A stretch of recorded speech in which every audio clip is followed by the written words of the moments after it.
اعوذ باللہ من الشیطان الرجیم، بسم اللہ الرحمن الرحیم۔ السلام علیکم رحمۃ اللہ وبرکاتہ۔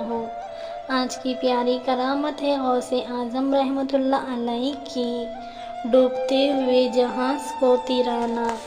ایک روز آپ رحمۃ اللہ علیہ اپنے مدرسے میں درس مشغول تھے۔ اچانک آپ کا چہرہ اخضر سرخ ہو گیا اور آپ نے اپنا ہاتھ چادر کے اندر کر لی۔ کچھ دیر بعد جب باہر نکلا تو آستین سے پانی ٹپک رہا تھا۔ طلباء آپ کے جلال سے مرعوب ہو گئے اور کچھ دریافت نہ کر سکے۔ اس واقعے کے 2 ماہ بعد کچھ سوداگر بحری سفر کر کے بغداد پہنچے اور بہت سے تحفے لے کر سیدنا غوث اعظم رحمۃ اللہ علیہ کی خدمت میں حاضر ہوئے۔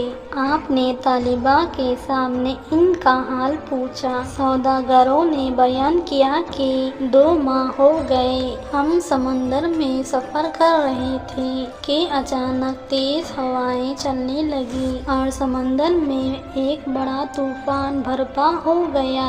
ہمارا جہاز گرداب میں پھنس گیا اور ڈوبنے لگا۔ اس وقت بے اختیاری ہماری زبان سے کلمہ یا سیدی عبدالقادر جیلانی رحمۃ اللہ علیہ نکلا۔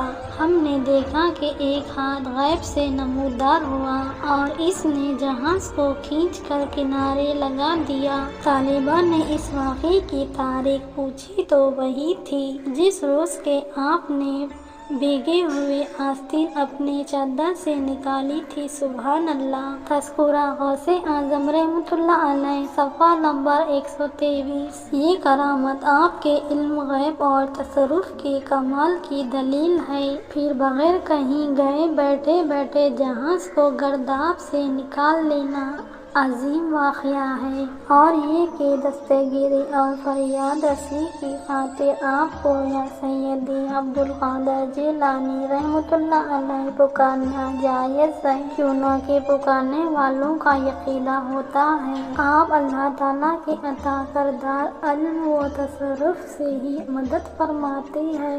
آپ نے اپنے ایک قصیدے میں فرمایا، اور میرا مرید مشرق یا مغرب یا چڑھے ہوئے دریا تلے جب بھی مجھ کو پکارے تو میں اس کی دستگیری کرتا ہوں۔ سبحان اللہ۔